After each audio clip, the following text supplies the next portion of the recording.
रोटी ले आओ दही के लिए, रोटी ले आओ, दही चाहिए तो दही कोरा खा लो। तो शेर के इलाके में चोरी और सॉरी चिकी चखा दो इसे मजा।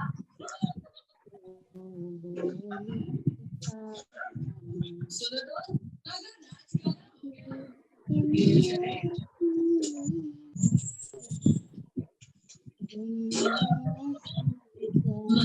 डॉक्टर साहब सब ठीक तो है ना? रोहित की आवाज क्यों नहीं आ रही है? आवाज क्यों नहीं आ रही है?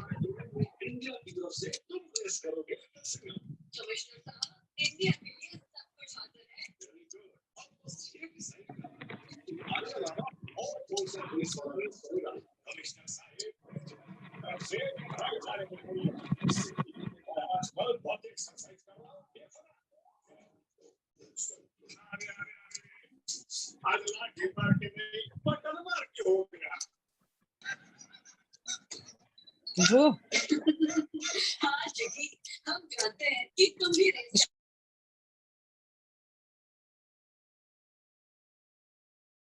हाँ पढ़िए। मोक्ष तत्व की बूंद। पूर्ण निराकुल आत्मिक सुख की प्राप्ति अर्थात जीव की संपूर्ण शुद्धता वह मोक्ष का स्वरूप है तथा वही सच्चा सुख है, किंतु अज्ञानी ऐसा नहीं मानता। मोक्ष होने पर तेज मिल जाता है अथवा वहां शरीर इंद्रियां तथा विषयों के बिना सुख कैसे हो सकता है। वहां से पुनः अवतार धारण करना पड़ता है इत्यादि। इस प्रकार मोक्ष दशा में निराकुलता नहीं मानता, वह मोक्ष तत्व की विपरीत श्रद्धा है। हाँ आगे भी पढ़ो। बस देखो, मोक्ष तत्व की विपरीत श्रद्धा। अभी जो अपन ने जो सम्मत तत्व पढ़ा ना, निर्जरा तत्व,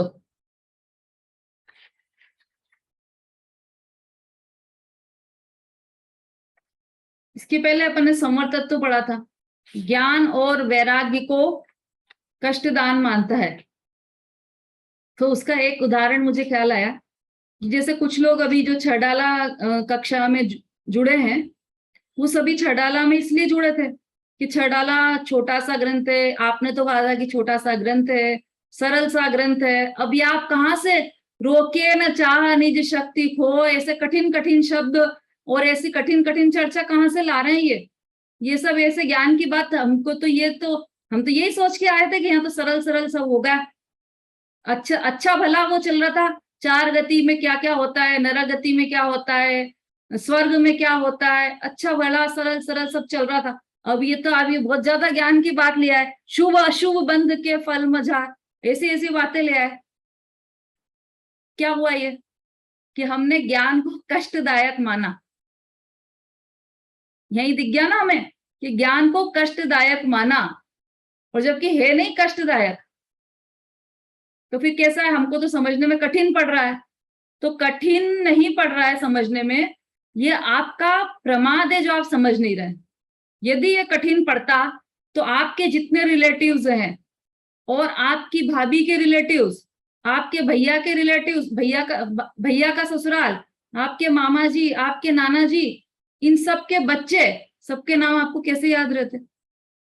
यदि आपका क्षयोक्षम कम है तो 100 से भी ज्यादा 150 200 लोगों के रिश्तेदारों के आपको नाम याद है। इसके अलावा समाज में जो मिलते हैं लोग, उनके चेहरे याद हैं, उनके नाम याद है, और किसके घर में क्या हुआ, किसको कोविड हो गया था, और कौन कोविड से कैसे, सारी स्टोरी सब याद है, हमें सब पता है।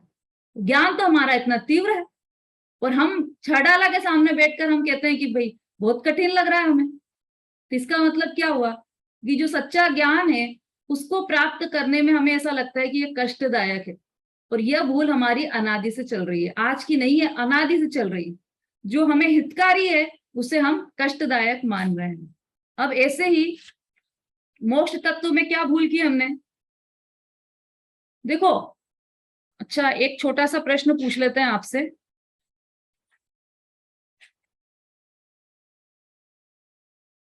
शिव रूप निराकुल तान जोय, ये आया ना मोक्ष तत्व संबंधी भूल में, शिव रूप निराकुल तान जोय।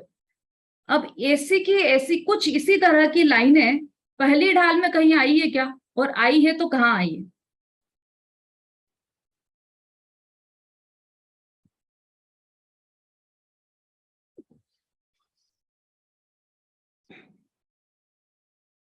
प्रमोद बालाजी। शिव स्वरूप शिव का नमो त्रियोग समाधि के। हाँ, आपने बहुत ध्यान से सुनी है, मतलब कल की क्लास ये तो आया था, लेकिन ये जो आया ना, ये उसमें मोक्ष हमें हितरूप है, ये तो उसमें बताया था। लेकिन शिव, ये जो आया इसमें शिव रूप निराकुल तान जो है, ये ऐसे के ऐसे ही शब्द पहली ढाल में किस लाइन में आए हैं? हाँ रंजना जी, बहुत दिनों बाद दिखाई दी, बोलिए। जय जिनेन्द्र दीदी। हाँ जय जिनेन्द्र, क्या बात है, कहाँ गायब हो गए आप बीच में? थोड़ा दीदी स्वास्थ्य सही नहीं चल रहा था। अभी भी ठीक नहीं है आपका स्वास्थ्य? अब ठीक हूँ दीदी। अच्छा ठीक हूँ। अच्छा। हाँ। हाँ बोलिए। शिव स्वरूप शुभकार नमो त्रियोग समार्थ। हाँ ये तो बताया, अभी प्रमोद बालाजी ने भी यही बताया है, ये तो है। जी। अभी प्रश्न ये है कि जो शिव रूप निराकुलता न जो है, ये शब्द कहाँ आया है? निराकुलता, जिसने भी थोड़ा सा भी ध्यान से पढ़ी होगी ना पहली ढाल, उन सबको आना चाहिए। उस सबने, आपने तो एग्जाम दे दिया भाई।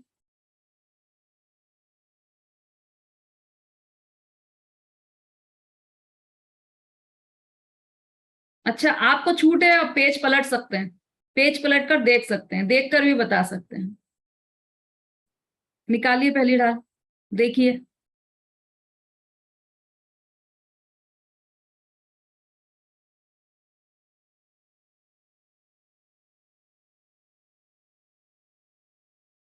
मिला किसी को? हाँ वर्षा जी।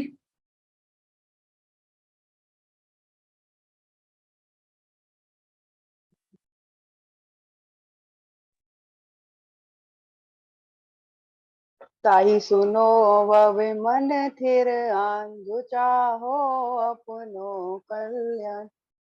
यही है क्या दीदी? मैं तो शब्द भी बता दिया, निराकुलता शब्द, ये कहाँ आया है? पहली ढाल निकाली सबने? मिला किसी को कुछ? प्रारंभ कहाँ से हुआ है पहली ढाल का?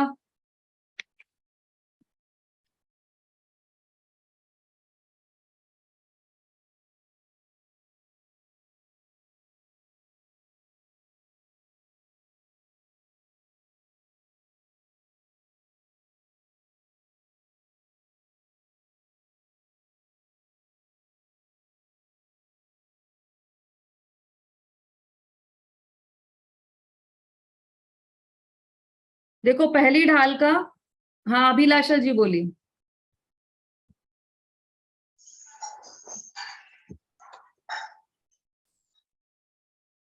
तीन भुवन में सार बीतराग विज्ञान का,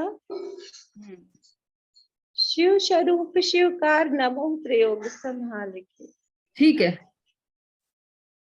ठीक है, आप तीनों ने जो भी आंसर दिया है ना, ये बिल्कुल सही है, यही आंसर है। अब इसमें आगे भी देखिए थोड़ा सा, छंद नंबर 2, जैत्री भुवन में जीव अनंत, सुख चाहे दुख ते भयवंत, ताते दुख हारी सुखकार, कहे सीख गुरु करुणाधार, है ना? तीन लोक में जो अनंत जीव हैं दुख से डरते हैं, सुख, इसलिए दुख का नाश करने वाली और सुख को देने वाली शिक्षा यहाँ पर कहते हैं गुरु शिक्षा। और भी कहीं आया है ना ये?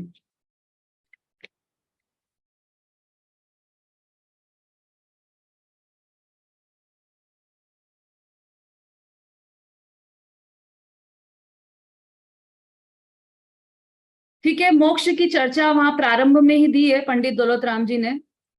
आप सभी का उत्तर बिल्कुल सही है। एक बात और है, जो हमारी अजीव तत्व की भूल थी,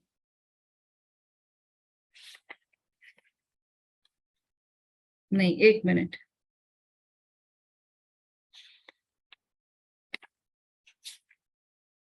चलो वो अभी मिस हो रहा है, आगे बढ़ते हैं अपन।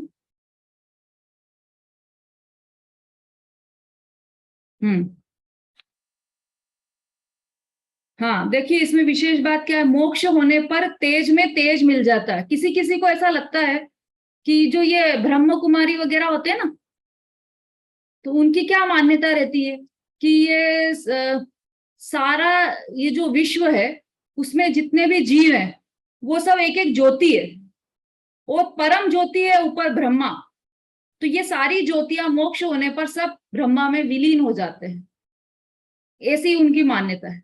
तो हम भी एक ज्योति है और हम ब्रह्मा में विलीन हो जाएंगे, ऐसा उनका मान्यता है। अथवा महाशरीर इंद्रिया तथा विषयों बिना सुख कैसे हो सकता है।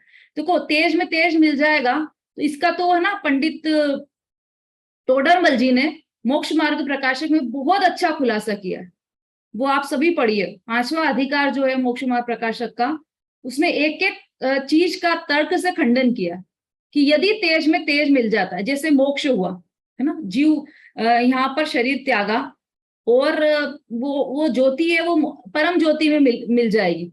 तो प्रश्न ये है कि हम अच्छे कर्म करें क्यों? जो बुरे कर्म जिसने किए हैं वो उनकी भी ज्योति ज्योति में मिल रही है, और जिसने अच्छे कर्म किए उनकी भी ज्योति ज्योति में मिल रही है। तो वो अच्छे कर्म और बुरे कर्म का कुछ भेद ही नहीं रह जाएगा। तो दुनिया में कोई अच्छे कार्य और बुरे कार्य नहीं करेगा, अच्छे कार्य करेगा ही नहीं। जिसको जैसा प्रवृत्त होना होगा वैसे, मतलब चोरी चपाटी सब चलने दो, कुछ नीति अनीति ही नहीं रहेगी कुछ भी। तो ये बहुत सारा खंडन है, और उसका मोक्ष तत्व क्या है और वो क्या कैसे हमारे जैन दर्शन में सही सिद्ध किया है पंडित टोडरमल जी ने, वो आप वहां से डिटेल में पढ़िएगा। अपन तो यहाँ पर शॉर्ट में थोड़ा थोड़ा सा ले रहे हैं। अथवा वहां शरीर इंद्रिया तथा विषयों के बिना सुख कैसे होगा। ऐसा लगता है ना, जैसे श्वेतांबर जैन होते हैं तो उनके जो गुरु रहते हैं ना, पात्र में भोजन लेते, उनका रेड कलर का पात्र होता है और उसमें वो भोजन लेते हैं, जगह जगह से भोजन लेते हैं और फिर एक साथ जाकर बैठकर खाते हैं। तो जब एक बार सारे श्वेतांबर साधु बैठकर खाना भोजन कर रहे थे, तो एक ने बोला कि है ना मोक्ष जाना है या नहीं। तो दूसरे ने बोला कि पहले ये बताओ कि मोक्ष में ओसामन मिलेगा कि नहीं। अभी ये ओसामन क्या होता है, जो श्वेतांबर लोग रहते हैं ना, वो चावल का जो मांड होता है, चावल बनाते हैं हम तो उसका जो पानी होता है मांड होता है, उसको छोंक लगा देते हैं, उसका बघार लगा देते हैं और उसका बहुत अच्छा टेस्टी सा वो बनाते हैं ओसामन। तो उनने बोला कि पहले ये बताओ कि हाँ मोक्ष में ओसामन मिलेगा कि नहीं मिलेगा। नहीं मिलेगा तो फिर मुझे नहीं जाना मोक्ष। ऐसी ऐसी भी विचारधाराएं रहती है कि मुझे लगता है कि जब वहां पर न कुछ खाने का न कुछ पीने का, हम तो यहाँ पे इतने खुश हैं, कभी कचौड़ी खा ली, कभी इमरती खा ली, कभी पोहे खा लिए, जो इच्छा होती है वो खा लेते हैं। हमको तो टेस्ट से खाते हैं, अच्छी टेस्टी चीजें बनाते हैं और खूब आनंद आता है उसमें। तो कल्पना हम क्या करते हैं कि मोक्ष में ऐसा नहीं है, तो फिर वहां पर सुख क्या सुख होगा, क्या मिलेगा वहां? तो कोई सुख ही नहीं होगा, और वहां से पुनः अवतार धारण करना पड़ता है। यह भी मान्यता चलती है कि हम भगवान बन गए। जब जब पृथ्वी पर कोई दुख आता है तो उत्पन्न होते हैं देव, एक देव अवतार धारण करते हैं, ऐसी कल्पना भी हम करते हैं। किसके रूप में? कभी गणेश जी के रूप में, कभी कृष्ण जी के रूप में, इसे अवतार धारण करते हैं। तो ये बिल्कुल सर्वथा असत्य बात है। एक बार जो मोक्ष गए, एक बार जो भगवान बन गए, वह जीवन में कभी भी, जीवन क्या अनंत काल तक कभी भी वह वापस संसार में आने वाले नहीं है। भक्तों का उद्धार करने के लिए भी नहीं आने वाले। कर सकते हैं क्या भक्तों का उद्धार? जब यहाँ दिव्य ध्वनि देते हैं, दिव्य ध्वनि होती है भगवान की, समोशरण लगता है, तब जो भक्तगण आकर वहां पर बैठते हैं उनका तो उद्धार करते होंगे भगवान कि ये तो मेरे समोशरण में आ गए। जो समोशरण में नहीं आए उनका मैं उद्धार नहीं करूंगा। जो मेरे समोशरण में आकर बैठे हैं, मेरी वाणी को सुन रहे हैं, वो सब उद्धार, उन सबको मोक्ष पक्का। ऐसा करते होंगे भगवान? अरे भगवान तो परम वीतरागी हैं, न किसी से राग न किसी से द्वेष। बोलो, अंजन चोर चोरी कर रहा था, सप्त व्यसन में लिप्त था, तब भी शीघ्रता से उसने मोक्ष पद पा लिया। और मारीच का जीव, जो कि आदिनाथ भगवान जिनका समोशरण लगा हुआ था, उनका खुद के बेटे का बेटा, पौत्र, उनका पोता तो कितना प्रिय होता है, तो उनका पोता, और वहां समोशरण में बैठा हुआ है वो, तब भी आदिनाथ भगवान को उस पर राग नहीं आया कि इसको मैं मोक्ष दिला दूं, और अंजन चोर पर राग आ गया कि उसको मोक्ष दिला दिया, है ना। अगर भगवान रागी द्वेषी होते तो ऐसा करते। मोक्ष में राग और द्वेष का कोई स्थान नहीं है, इसलिए वो पुनः अवतार जो लेने की जो कथा है वह सब कपोल कल्पित है, उसमें कुछ भी सच्चाई नहीं है। एक बार, मोक्ष तो वन वे ट्रैफिक है, मोक्ष का जो रास्ता है one way traffic, one way है, वहां से जाते तो है मोक्ष में, लेकिन आना कभी भी नहीं होता है। इस प्रकार मोक्ष दशा में निराकुलता नहीं मानता, आकुलता ही मानता है, और आकुलता में आनंद मानता है, इसलिए वहां भी आकुलता मानता है। वह मोक्ष तत्व की विपरीत श्रद्धा है, इसलिए हमने अनादि से इस तरह से मोक्ष को उल्टा ही मान रखा है।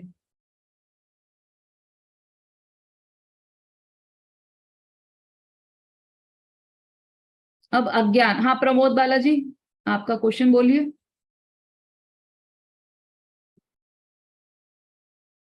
नहीं, वो पहले का ही हैंड रेस है।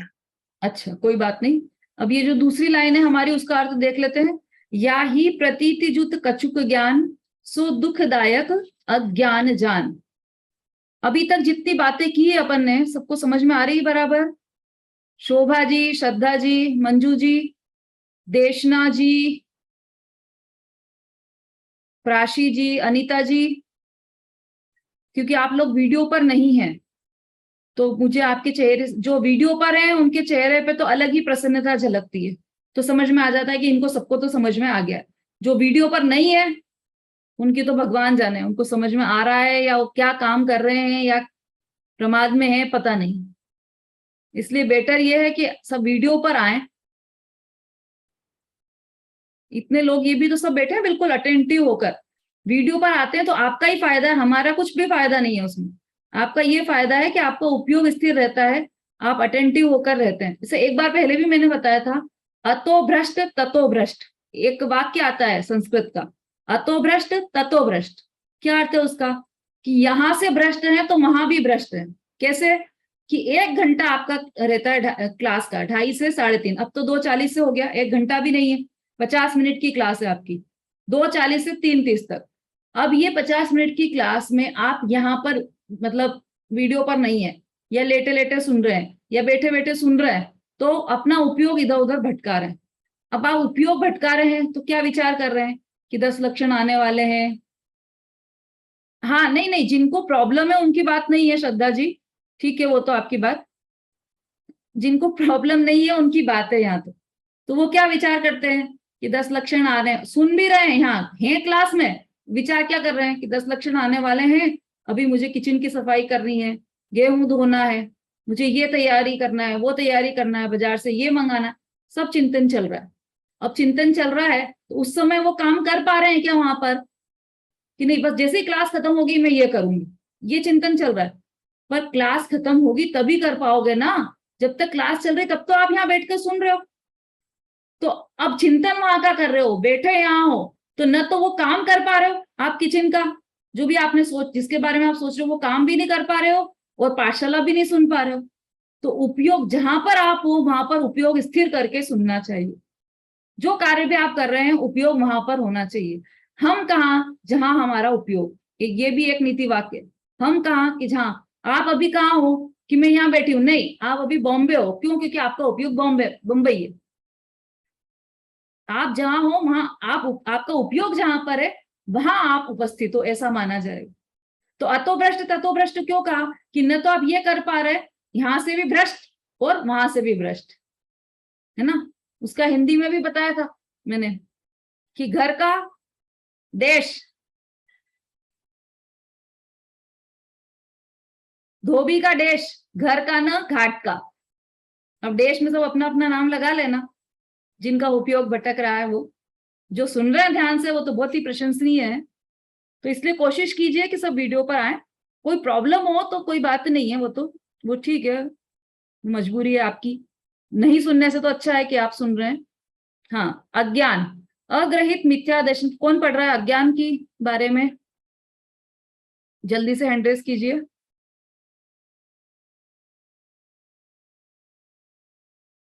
रेखा जी।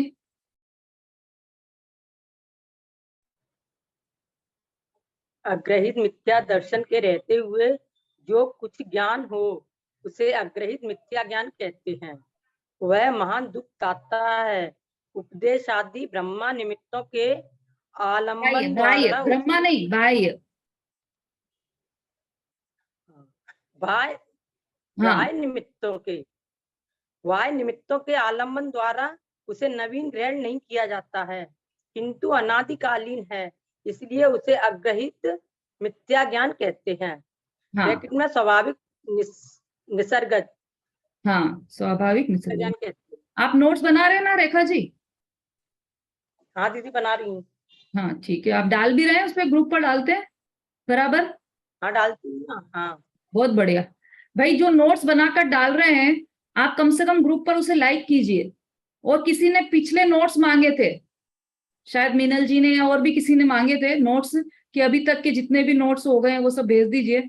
तो किसी समझदार ने वो नोट्स भी भेजे हैं पूरे, शुरू से लेकर अभी तक, लेकिन आपने उससे धन्यवाद तो दूर लाइक भी नहीं किया। तो ये ध्यान रखिए, सामान्य बातें हैं ये।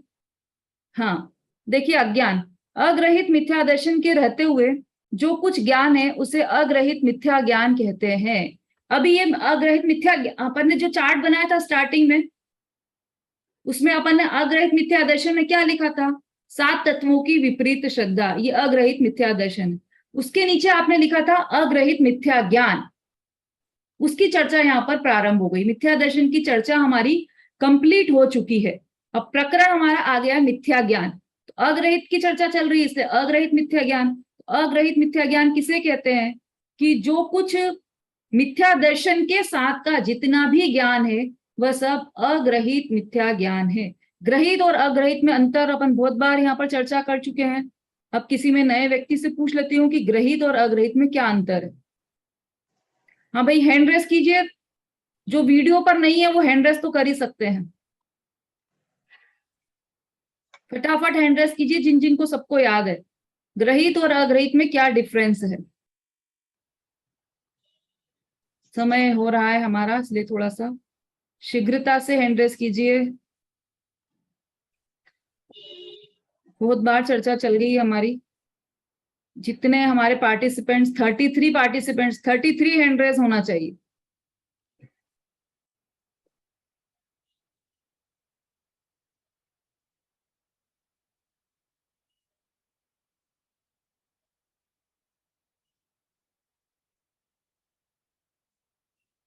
किसी किसी के थोड़े धीरे धीरे हो रहे हैं, तो कोई बात नहीं। अनीता जैन,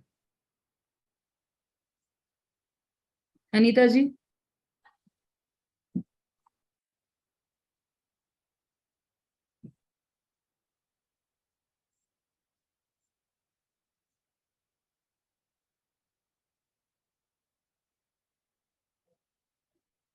अर्चना जी।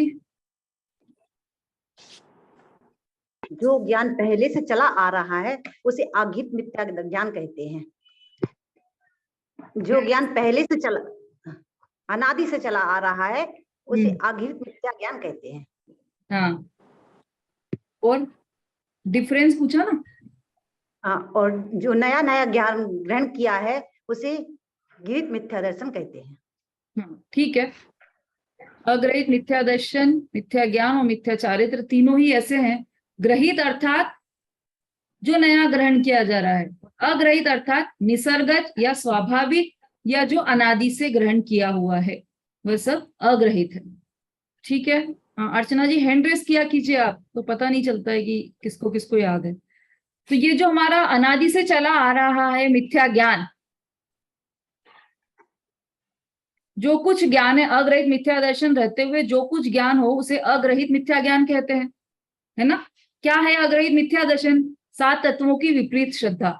जिसको 7 तत्वों की विपरीत श्रद्धा है, उसके साथ जितना भी ज्ञान है, चाहे वह मतलब 11 अंग 9 पूर्व का भी ज्ञान हो, इतना ज्ञान हो, तब भी यदि वो 7 तत्वों की विपरीत श्रद्धा के सहित है तो वह सब अज्ञान की श्रेणी में जाएगा, मिथ्या ज्ञान की श्रेणी में जाएगा।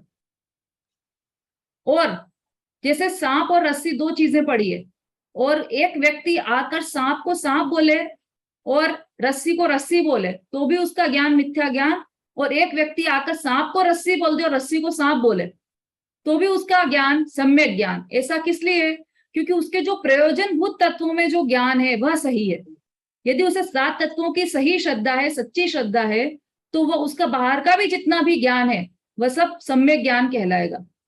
और जिससे 7 तत्वों में भूल चल रही है, उसे जितना भी ज्ञान हो, चाहे कम हो चाहे ज्यादा हो, वह सब मिथ्या ज्ञान कहलाएगा, अज्ञान की श्रेणी में जाएगा।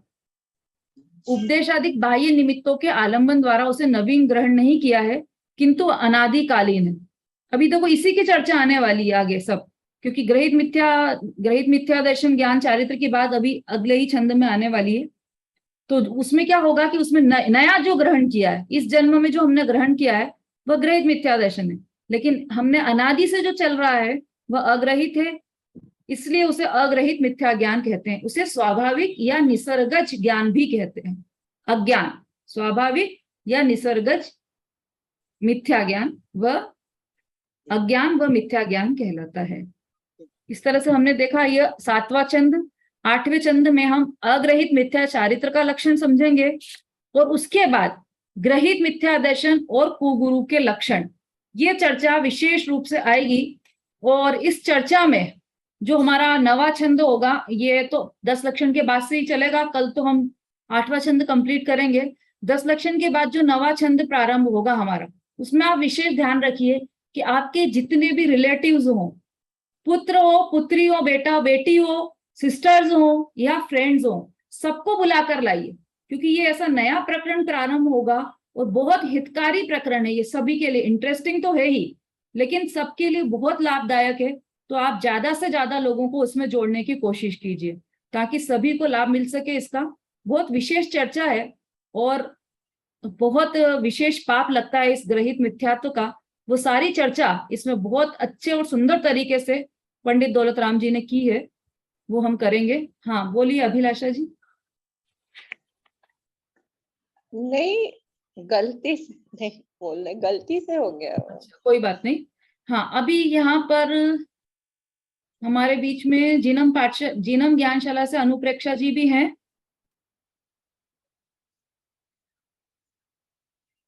तो चूंकि आप से आपको सबको जैसा प्रॉमिस किया था हमने कि जिन जिन लोगों ने परीक्षा दी है पहली ढाल की, उन सबको यहाँ पर इनाम मिलेगा। तो पुरस्कार आपका तैयार है, यहाँ पर मैं अभी दिखा भी देती हूँ आपको। आप सबके लिए पुरस्कार तैयार है, लेकिन उसमें एक प्रॉब्लम ये आ रही है कि आप लोग कौन कहाँ से हैं ये हमें उस रिजल्ट में पता नहीं चल पा रहा है। तो आप तक कैसे पहुंचाएं ये भी आपको बताना है। तो सबसे पहले तो जो ग्वालियर वाले हैं वो सब हैंड रेस कर दीजिए। जितने भी लोग ग्वालियर से जुड़े हुए हैं वो सब हैंड रेस कीजिए,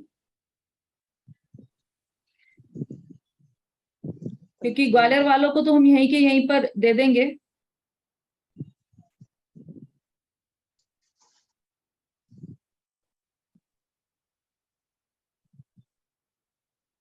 हाँ अनुप्रेक्षा जी देखिएगा आप नाम भी सबके और कितने हैं ये भी देख लीजिएगा। हाँ, अभी जो हैंड रेज हुए हैं, हाँ वो सब ग्वालियर के हैं। 12 हैंड रेज हुए हैं अभी। डिजिटली हुए हैं और जो वीडियो पर भी हैंड रेस कर रहे हैं उसको उनको भी काउंट कर लीजिए आप। डिजिटली 30 हुए हैं। हाँ, और वो जो बाकी के हैं जो ग्वालियर के नए, मतलब ग्वालियर से जिनका संपर्क हो, वो भी अगर हो नहीं, तो वो भी उसकी चर्चा अपन बाद में करेंगे। पहले ये 13 तो ये है, और जो वीडियो पर है उनके नाम मैं आपको बोल देती हूँ। अंजू जी है, सुलोचना जी है, हाँ सुलोचना जी, और अरे भाई हाथ क्यों हटा रहे हो आप लोग सब, 13 रहने दो। सरिता जी रेनवाल है, हाँ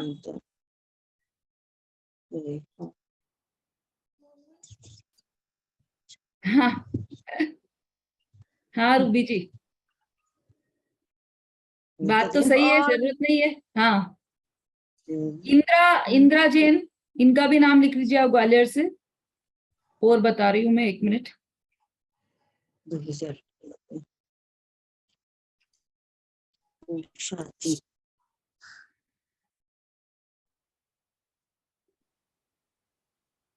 बस मुझे यही लग रहे हैं, इतने कितने हुए हैं। प्रमोद बालाजी का तो लिख 13, हाँ 13 एंट्रीज और 4 ये आ गए, मतलब हाँ 17 हो गए टोटल। 17 हो गए। अब इनसे पूछ लेते, अंजू जी आपने कितने लोगों को जोड़ा है, उनके नाम बता दीजिए, तो आप तक हम पुरस्कार पहुंचा देंगे, आप उन तक पहुंचा दीजिए। एक तो हेमा जी ने दिया था, एक वो ये ग्वालियर वो आपकी हमारी आवाज दीदी थी, क्लियर उन्होंने नहीं आ पेपर रही, दे फिर दिया से बोलिए आप। हमने एग्जाम दो ना, अगले पुरस्कार हुए।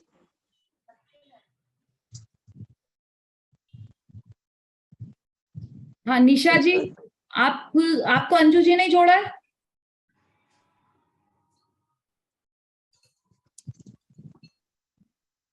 ठीक है, ग्वालियर वाले आप हैंड डाउन कर लीजिए।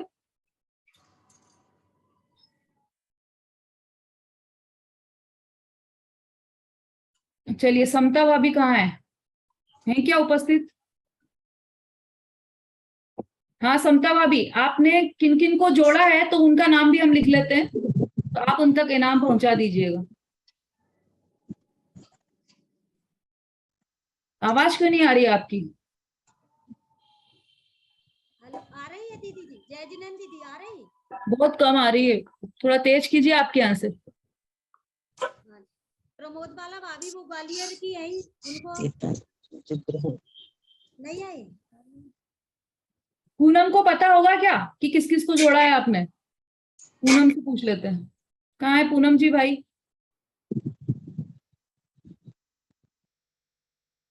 पूनम जी हैंड रेस कीजिए जल्दी से। चलो तब तक रंजना जी, आपने कितने लोगों को जोड़ा है? हाँ पूनम जी आ गई।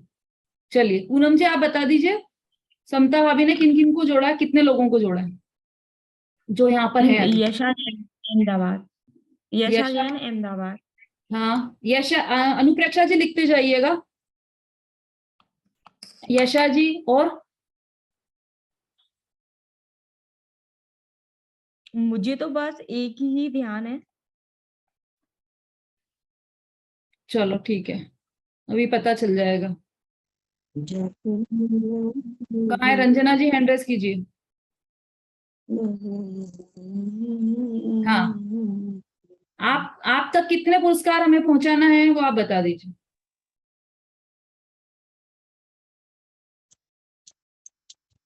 हाँ, अब अनम्यूट, हाँ बोलिए।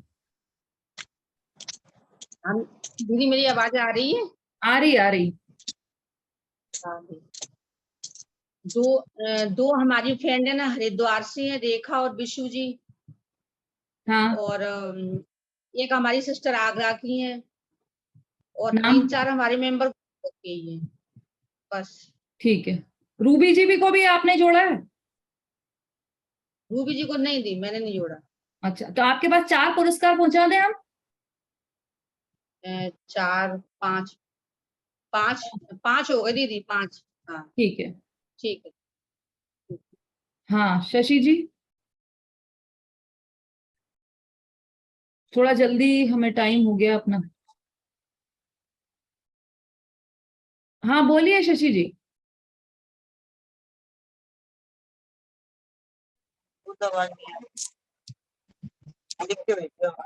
बोलिए बोलिए, हो गया अनम्यूट आपका।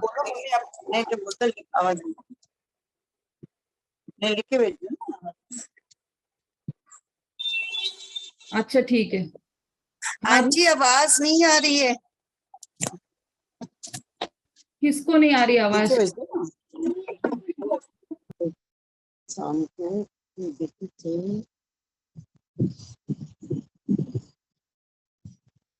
चलिए, रूबी जी का लिख कर आ रहा है, उन्हें रेखा जी ने जोड़ा है, तो वो पुरस्कार भी रंजना जी तक पहुंचा देंगे हम। रूबी जी भी हरिद्वार से है ना?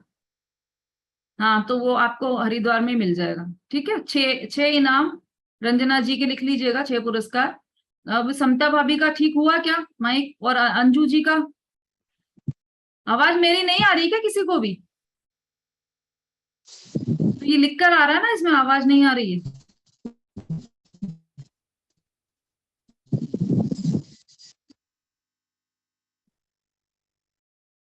किसका लिख कर आ रहा है कि आवाज नहीं आ रही?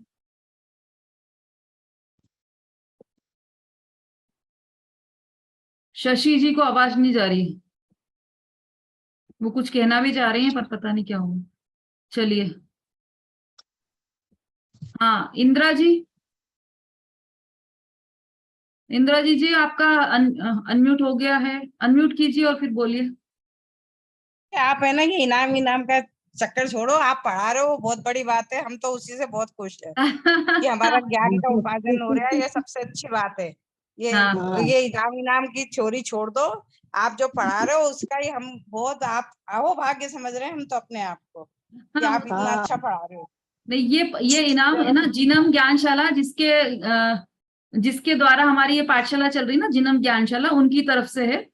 और आप देखो, पुरस्कार तो ऐसा है कि वास्तव में पुरस्कार तो कोई चीज ही नहीं है हमारे लिए, तो बिल्कुल कोई चीज नहीं है, पर पुरस्कार इसलिए दिया जा रहा है कि स्मृति चिन्ह के रूप में, कि आप पाठशाला में आए और आपने समझने का प्रयास किया, आपके परिणाम ऐसे हुए कि हाँ हमें मुझे समझना है, उसकी स्मृति के रूप में यह पुरस्कार दिया जा रहा है, स्मृति चिन्ह के रूप में पुरस्कार दिया जा रहा है। हाँ भाई समता जी, जल्दी हैंड रेस कीजिए। हाँ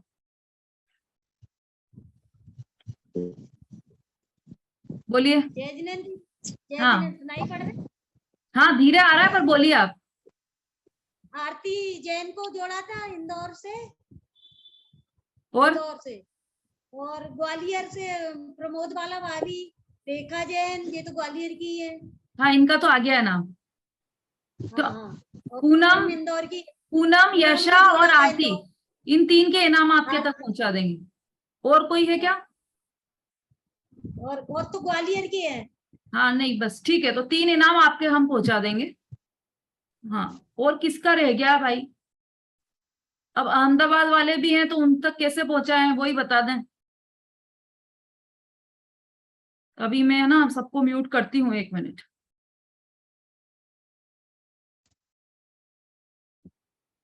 आप इतना सिखा रही हो, ये हो तो आप बोल सकते हो। हाँ भाई, जो ग्वालियर के नहीं है उन तक कैसे पहुंचाएं हम नाम? दिल्ली वाले भी हैं, निशा जी, जय जिनेन्द्र जी की। हाँ तो आपने आपका नाम दिया है? नहीं ये रश्मि का नाम भी तो है इसमें। हाँ ठीक है, उनका मिल जाएगा आपको। हाँ दिल्ली से कौन कौन है? एक तो निशा जी है। जय जिनेन्द्र दीदी, जय जिनेन्द्र दीदी। हाँ बोलिए। जय जिनेन्द्र। एक तो निशा दी है दिल्ली से। नहीं एक नहीं, आप तो कितने हैं ये बोल दीजिए बस, कितने इनाम आपको चाहिए? 4। ठीक है, 4 अंजू जी की लिख लीजिए, अनुप्रेक्षा जी। अब ये रायपुर से है वर्षा जी, तो ये आपको कैसे पहुंचाएंगे? इसी में आ जाएगा। अच्छा इसी में आ जाएगा। ठीक है। हाँ श्रद्धा जी बोलिए। हिम्मतनगर से बोलिए, श्रद्धा जी बोलिए। हिम्मतनगर से। हाँ तो आपका इनाम कैसे पहुंचाएंगे हम आपके तक? जब कभी आप ग्वालियर आए तब ले लेना, है ना? शशि जी बोलिए। मैं ग्वालियर से दीदी। हाँ मैं ग्वालियर से हूँ दीदी। हाँ तो आपका नाम तो लिख लिया है। ठीक है ओके। निशा जी बोलिए।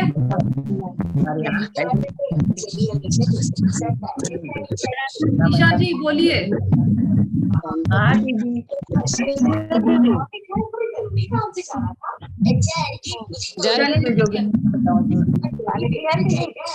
भाई